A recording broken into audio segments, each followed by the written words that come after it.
లో తీవ్రవాదం గురించి పూర్తి అవగాహన ఉన్న ఏకైక దేశం ఇజ్రాయెల్. ఎందుకంటే 14 దేశాలు తీవ్రవాదాన్ని పెంచి పోషించే దేశాలు తన మీద యుద్ధానికి వస్తుంటే తట్టుకు నిలబడ్డటువంటి దేశం ఈ రోజు వరకు కూడా ప్రపంచంలో ఎక్కడున్నా సరే ఇజ్రాయలీ శత్రువులను వేటాడేటటువంటి దేశం అదే. ప్రపంచవ్యాప్త తీవ్రవాద సంస్థల మీద ఎప్పటికప్పుడు నిఘా ఉంచి అల్ ఖైదా దగ్గర నుంచి అల్వమా దాకా ఎవ్వడి విషయమైనా సరే కరెక్ట్ సమాచారం ఫింగర్స్ మీద చెప్పగలిగినటువంటి దేశం ఇజ్రాయెల్. ఆ ఇజ్రాయెల్ ప్రధానమంత్రి నెతన్యాహు చెప్తున్నాడు, ప్రపంచవ్యాప్తంగా ఒక 5గురు పాలకులని మీరు ఎన్నుకోబాకండి, వీళ్ళని పాలకులుగా.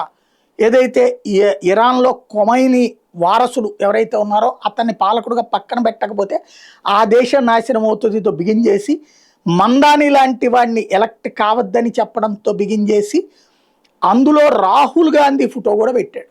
ఈ 5గురు కూడా ప్రపంచవ్యాప్తంగా మైనారిటీ బుజ్జగింపుతో మెజారిటీలను హింసిస్తుంటే చూస్తూ ఊరుకునే వాళ్ళు, ప్రోత్సహించేవాళ్ళు, తమ తమ దేశ ప్రయోజనాల కంటే కూడా మత ప్రయోజనాలకి తావిచ్చేటటువంటి వాళ్ళు అన్నది నెతన్యాహు ఉద్దేశం. ఇది రాహుల్ గాంధీ టీంకి ఒక ఇంత షాకింగ్ పరిణామం.